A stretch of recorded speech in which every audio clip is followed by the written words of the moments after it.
Good evening and welcome to our next debate for Decision 2022. I'm Lee Anderson. Tonight we have the four candidates seeking seats on the Deschutes County Commission. That's a four-year term, and we actually have two races to talk about tonight. Position number one on the commission is currently held by Republican Tony DeBone. His challenger is Democrat Oliver Tatom.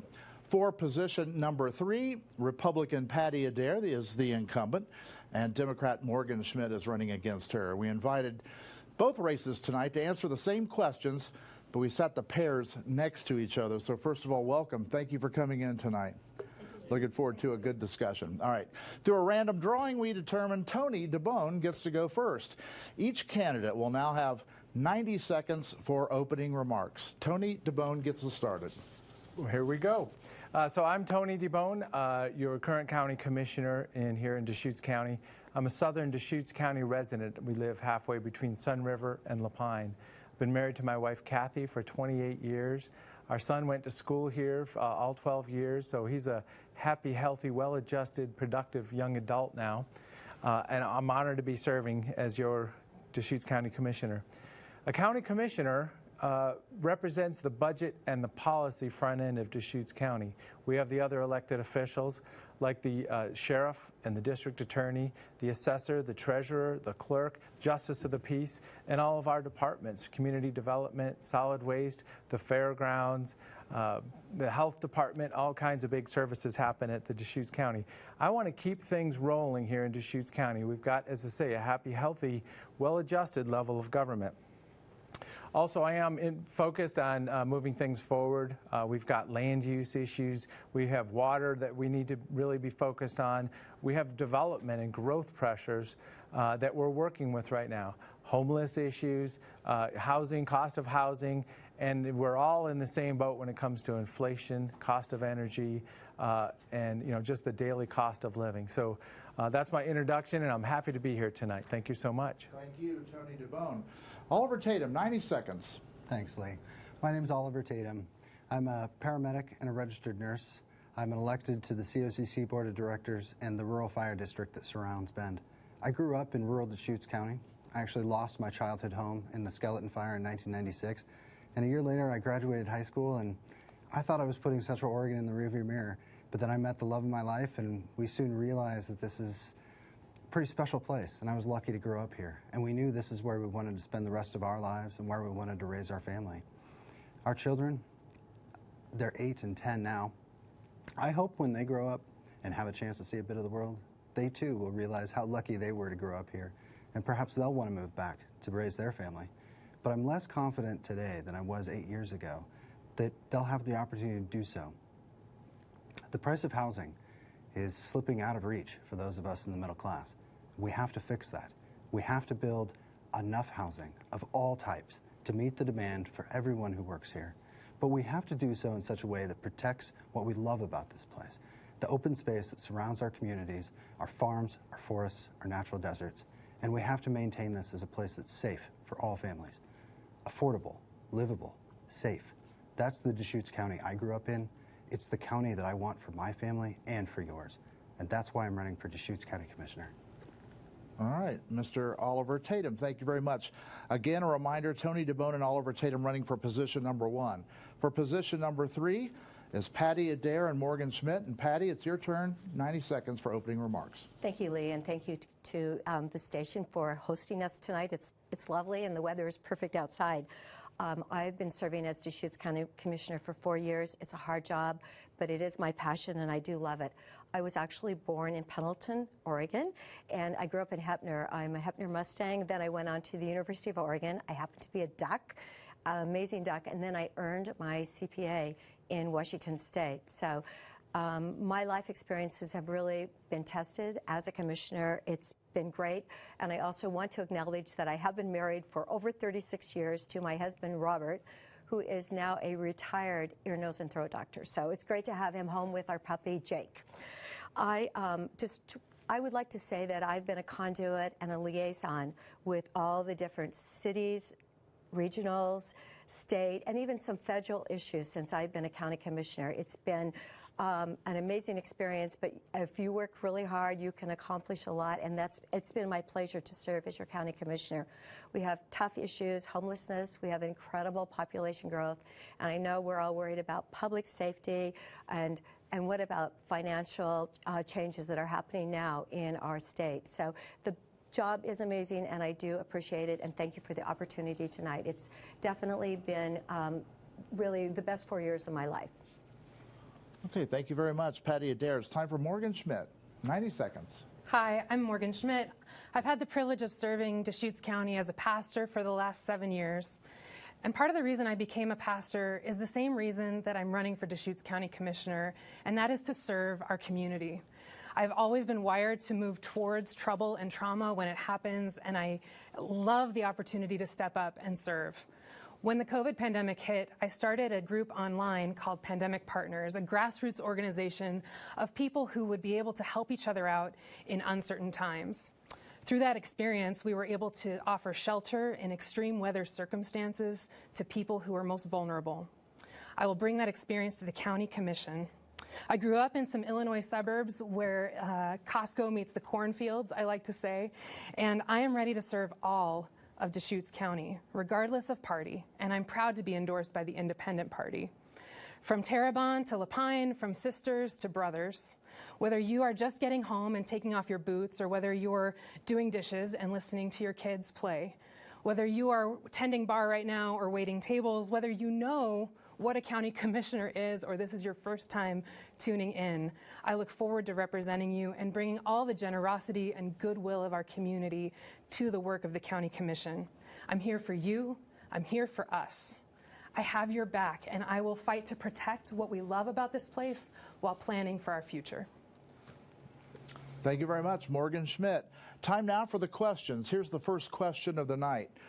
What is the biggest challenge facing Deschutes County in this election cycle, and how would you address it? Oliver Tatom, you get us started for us. I don't think anyone can say anything other than housing tonight, because that is the crisis that is affecting everything. As a healthcare professional, I was a nurse and then a clinic manager for the last 2 years. I've seen how housing has affected people's ability to get the care that they need, because it affects our ability to hire people. Trying to hire medical assistants in particular, but across the wage scale, including providers. It is such a challenge because people can't afford to live here. And we see that as prices rise, people are forced out. And that's why we see our neighbors living on the street and on our public lands. We need to build a lot more housing. And we need to do it across the income and across the continuum, including apartments and single-family homes. But we need to do so responsibly. All right, very good. Thank you very much, Mr. Tatom. Patti Adair, same question. Well, I would happen to agree that housing is clearly a challenge in Deschutes County, and for that reason, I testified for 3 years over Senate Bill 391. That was the accessory dwelling unit bill. We could have almost 10,900 square foot granny flats in rural Deschutes County. Unfortunately, there's a Senate Bill 762 that's attached to it, and I've actually asked Senator Finley if we can divorce those two so we can go ahead in Deschutes County. We need more workforce housing. And as a county commissioner, we've done a lot of appropriations through different groups such as Habitat for Humanity, CORE. CORE is going to be building 35 cottages next to OSU Cascade. So there's a lot of things we've been working on. Yes, housing seems to take a lot longer than I would like, just like the Veterans Village, but we got it open and it's now incredibly effective. So housing is a big issue, and I've been working my hardest on that the last 4 years. All right, very good. Morgan Schmidt, same question. It goes without saying that housing is top line for most people living here. And this is an incredible place. Many of us either moved here or stayed here because of how incredible Deschutes County is. But if we're not taking care of the people who live here, work here, and make this place go, then we've missed the mark. We're losing people. We're losing our family. We're losing friends. We're losing employees. We're losing people because it is simply too expensive to stay, and our businesses are suffering as well. It threatens our economy and our Central Oregon way of life when we don't have affordable places for people to buy or to rent. And we need those in all different forms across the spectrum. And we need to be good partners with our cities to help that happen within our urban growth boundaries so that we continue to respect and protect the open places that we love. I hope that as a county commissioner, we'll be able to look at more county land resources to provide more deed-restricted housing and make this a place that everybody can afford to stay. Very good. Let's cycle through all the answers first, and then we'll come back to that. Tony DeBone, you have a minute on this too. So the biggest challenge, I would say, is managing growth, and obviously housing is a big part of that. But what's the future look like? Deschutes County right now, we're working on a comprehensive plan, and that's associated with the land use outside of the cities. Oregon's state land use system is 49 years old. Next year we're going to be celebrating 50 years. I would advocate that we need to open up the book and talk about some of the chapters in there about where are we going to develop, how do we host more people. It's been asserted that I would be advocating for rural sprawl, and I would not see it like that at all. There's opportunities on the privately owned lands that we have here, referring to outside the cities, and we need to build in and up for each one of the cities. So that's managing growth, but then we need a vibrant economy behind that. We need jobs. The economy is changing drastically these days, so we're going to see more people working from a home, high-speed internet, home delivery services. So the world's a changing place, and we need to be able to manage it. All right, very good. Now, Patti Adair suggested she'd like to chime in on this. So you have 30 seconds, Patti. I just wanted to add that I do have a bill that is dropped through Senator Knopp for affordable housing, single-wide, over 300 manufactured homes, and this is workforce housing. I think it's incredibly important. People that work in Deschutes County, as Oliver said, need to be able to live here. And so I feel like that's a really special project. The property owners are private, and it's taken a couple years, but hopefully this pilot project will actually be a go in Deschutes County for workforce housing. All right. Morgan Schmidt also would like to have 30 seconds. Morgan? We all said housing, but make no mistake, when we're talking about housing, we have very different visions for what that will look like.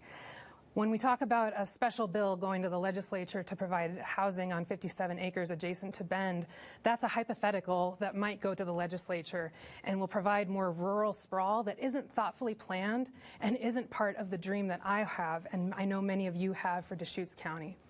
All right, thank you very much. Mr. Tatom or Mr. DeBone? All right, well, let's move on to question number 2 then, shall we? Okay, if voters in Deschutes County already approved psilocybin production, why then is it being put to a vote again? And this time, Patti Adair gets us started. Patti? Thank you, Lee. Yes, psilocybin, it is actually being put to a vote by 75% of the counties in Oregon. A lot of them really felt like the rules are not clear. Oregon Health Authority is establishing the rules. They have not come out enough. And the really good news for people that want to use a product, Bend is going to allow it. And what I really like about that is that Bend will be near medical systems such as St. Charles. If there is an issue, a problem, the way the rule has been set up is that a facilitator is going to run the program. And a lot of rules are still a bit unknown, and so therefore I'm thinking let's wait and see those rules. I know that Redmond, different cities have all put it back along with counties. So clearly there are questions out there on what is going to happen with psilocybin. Hopefully OHA will come through with those rules sooner rather than later, but as of today they haven't.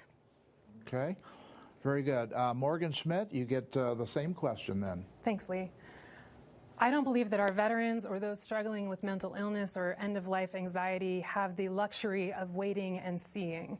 And I'm very disappointed in this referendum that the current commissioners have sent back to the voters when Deschutes County voters already voted in favor of this in 2020. Those other counties maybe didn't have quite the majority, but here in Deschutes County we've made our opinions clear, and I'm very disappointed that my colleagues on the dais here have not respected the will of the voters when it comes to psilocybin, which has been proven in many, many studies to help with PTSD, depression, anxiety, end-of-life worries, and even addiction. So for us to say, on one side of the fence, we're in support of mental health care or we support veterans, and on the other end to put barriers in people's way to accessing this tool in our mental health toolbox, I think that does the voters of Deschutes County a real disservice. Okay, thank you, Morgan Schmidt. Tony DeBone. So the citizens passed Measure 109. In that measure, it says each land use jurisdiction has the authority to exercise an opt-out, which we did. Oregon Health Authority is working on rules, and it's not clear what's going to be coming out of that. Also, Oregon State land use system does not allow medical offices in the rural county. So we only have rural service centers, a small subset of crossroads like Alfalfa, Tumalo, Terrebonne, and a few spots in southern Deschutes County where this would even be possible. So the choice is for the voters to get up to speed, to learn about what we're talking about. We're not decriminalizing, we're not taking it off the table. Sisters and Bend have both not opted out, so we're going to have these services in our community. It's going to be evolving over time. It's up to the rural land use decision. So all the people are going to be voting on this matter in Deschutes County, 150,000 registered voters, but it's only the rural land use. Somebody just asked me recently, why are we going to vote to make this go out? And it's not that, it's just rural. Okay. Same question to you, Oliver Tatom. I think this is a profound waste of staff time and taxpayer dollars to ask a question that's already been asked. And when Commissioner DeBone and I were interviewed by Source Weekly, we were asked the same question. And at that time, Commissioner DeBone said that he thought this was an opportunity to provide some marketing and education. And yet, initially, voters were asked to vote yes if they wanted psilocybin allowed in the county, and now they're asked to vote no if they want psilocybin in the county. So I think there's a risk that our voters will be more confused than they were before, and I don't see any education or marketing happening. So I think, again, this is a profound waste of time and money, and I think we should respect the will of the voters and move forward. All right, thank you. Both Tony and Patti want to chime in. Patti raised her hand first. Morgan also wants to get in. Go ahead, Patti. Thank you. Yes, thanks, Lee. Well, what I feel is, as a county commissioner, you're representing all 208,000 people that live in Deschutes County, and a lot of the rural precincts did not vote for this. And so I believe that that vote needs to be respected, and going back to the citizens, I don't feel that that's the wrong thing to do at this moment in time. It's truly, there's a lot out there, and the fact that it can be in Bend and it can be in Sisters, you know, it will be accessible. So that's the good news. But really respecting the rural precincts, I think, is important. All right, thank you. Tony, I noticed your hand went up next. So we had testimony from advocates before we did this opt-out, and they came in saying, how about we just allow a rural service center, psilocybin service center, where you can get psilocybin services, you can have food service, you can spend the night, you can get a massage, you can go walk out in the woods, and we don't have that opportunity. Our state land use system doesn't allow that. So there's a huge disconnect about what people are thinking that they want to do and what we even can do on our rural lands. That's what I'm talking about when we're talking about marketing and education. Please understand it's a land use issue. All right. Morgan, I saw your hand go up. Thanks, Lee. I was in that hearing when community members were asking for our county commissioners not to refer this back to the voters this November. Many of them were veterans, including my partner Ben, who was a Navy chaplain. And we're embedded with the veterans community. And what I've been hearing as I've been in our rural communities is a big sense of betrayal that these people who are supposed to represent them and have their backs have turned their backs and blame it on a land use issue that is the county's responsibility to solve. All right. Mr. Tatom, would you like 30 seconds extra? Sure. I think it's important to add that there's more to the psilocybin issue than simply this redo of a vote. There's also the fact that the county community development department is stretched pretty thin, and they needed to ask the Board of Commissioners to outline their priorities, and they were asked to choose between a wildlife inventory update or developing time, place, and manner rules for psilocybin. And they opted to prioritize psilocybin time, place, and manner rules, even though Commissioner Chang had suggested we could follow the lead of other counties like Hood River that are also developing time, place, and manner rules. All right, thank you, sir. Time for question number 3. Morgan Schmidt, you begin tonight on this one. It's now in the voters' hands, but do you think the commission should become nonpartisan like the local city councils? Why or why not, Morgan Schmidt? I absolutely support this measure to make the Deschutes County Commission nonpartisan. There's two reasons. One, back in May, because of the way our current system is run with a closed primary, we have about 30% of our voters in Deschutes County are Republicans, about 30% are Democrats, and 40% are non-affiliated voters. For me, in an election, whether that's a primary or a general, it's really disheartening to see so many voters left out of the process. And so I want to see everybody involved in electing our next county commissioners. I think the other thing that a closed primary system does is that it can lead to more extreme candidates being elected when only the most committed from each party are voting in that closed primary. And we know that extreme candidates do not serve our communities at the local level. We don't need to be caught up in the drama of national politics and polarizing rhetoric. We need real leaders who are ready to get to work and work collaboratively to solve our biggest issues. All right, very good. Thank you. Now, Tony DeBone, same question to you, sir. So when it comes to partisan seats, I like the idea of you know where somebody's coming from. So a partisan seat, you're following the platform of the party, the Republican Party or the Democrat Party. I did, sign the signature to be able to get this to the vote of the people. So once again, I want people to be informed. When there's an opening on a seat, like if a commission seat was vacated midterm, the other commissioners would appoint that seat if there was, the other two would select somebody instead of the party. So if I run as a Republican now, and if I'm not in this seat in the near future, the party would fill that seat. So that's one of the big things that we're talking about here when it comes to nonpartisan. We do live in a hyper-partisan world right now, and I'm just honored to be serving as a reasonable, responsible, registered Republican serving all the people. Okay, thank you, sir. Oliver Tatom. I'm aligned with Morgan on this, that I do believe that it should be a nonpartisan race because so many people are closed out of the process. Many of our voters will have a choice in position one between myself and Commissioner DeBone, but 40% of those had no voice in the selection of the two of us as nominees, and I think that needs to be fixed. However, I'm not sure that it will actually lead to a less partisan or less polarized Board of Commissioners. I think we can look at recent history on our Bend City Council or today on our Redmond City Council to see that polarization continues to infect our local governments even when there aren't partisan letters next to the name on the ballot. Okay, very good. Patti, Adair, your turn on this one. Okay, thank you, Oliver, for that statement that it still seems to be partisan even though it's nonpartisan. I feel that it's important for people as Americans to be able to vote. Now, I know people in the primary that actually took the time to re-register so that they could pick the candidate that they felt most comfortable with, and then they could vote for them. And then if they wanted to go back to their prior status, that's clearly able to do. You can go online, you can do that. People in my own family have done that. I find that it is important to have somewhat of a platform. You know what the person stands for. Maybe it's not quite the best, but you do get a deeper picture, a deeper dive on what someone is standing for. So it'll be interesting to see. I'm really happy, though, it is going to the voters.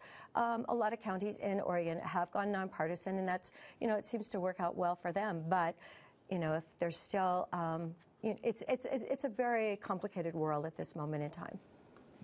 Yes, it is. Anybody want 30 more seconds on this issue? Oliver Tatom does. It occurred to me that Commissioner DeBone once again pointed out that he did sign the petition to put this to the voters. And so I think it's worth noting the fact that both Commissioner DeBone and Commissioner Adair had the opportunity to refer this to voters at any time over the last year and a half. In fact, there was a discussion last January of 2021 to do just that, but they declined to move forward with that and instead put the burden on volunteers with the League of Women's Voters and other organizations to go out and collect over 7,000 signatures.